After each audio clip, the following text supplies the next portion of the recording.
Toothpaste, toothbrush in your mouth now. What? Matter. You gotta be mad at me like you mean it. Eloise, you brush those teeth. Don't make me come in here and have to say it twice. Nice. Hi, Kevin. Hi, how are you? I'm Lana. It's nice to meet you. Nice to meet you. Lana from ENDEE Magazine. Okay, so we want to know, here in Chicago, or even in America, this is a melting pot. We're slowly combining nationalities and races.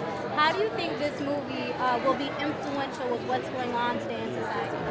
Well, it really affected me, and that's where I start. You know, I don't make a movie because I think it's a movie that's going to preach to an audience. I made this movie because it spoke out loud to me, and that's really, and I trust my own taste to share with other people, you know, young and old. I think this movie really ends up at the end of the day without trying to, informing us, you know, about ourselves, and actually probably helps us in this conversation that we keep trying to have, keep stumbling around, but we need to continue it. You know, I mean, you know, our country is filled with biracial children.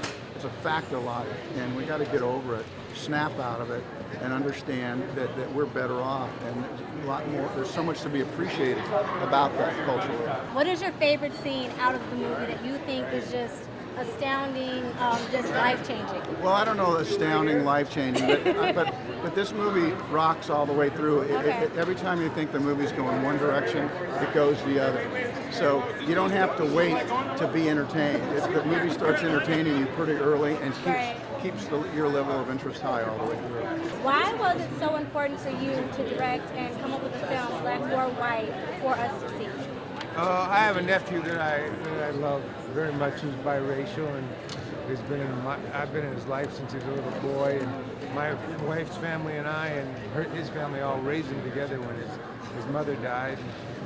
And I just always, I think there's a special hardship that biracial children have to deal with. And at the same time, there's something really special about them because they understand people on twice as much as everybody else does, you know, and I think that's really beautiful. You know what, Rowena? You petitioned for custody. I play Octavia Spencer's brother. I'm a lawyer in the film, and, you know, I put her in a position to be able to take her granddaughter to live with her. Do you think that this movie brings a point that society needs to see?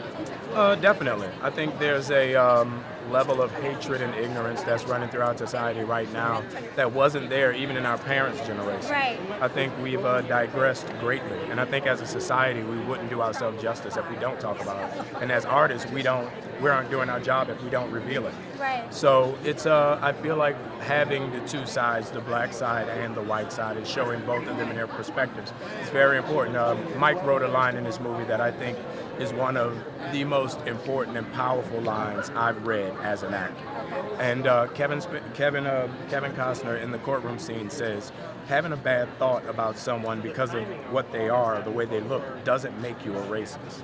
Your first thought isn't what makes you a racist. It's your second, third, and fourth thought. That's what makes you a racist. What's the one huge, most important part? Kids are blank slates.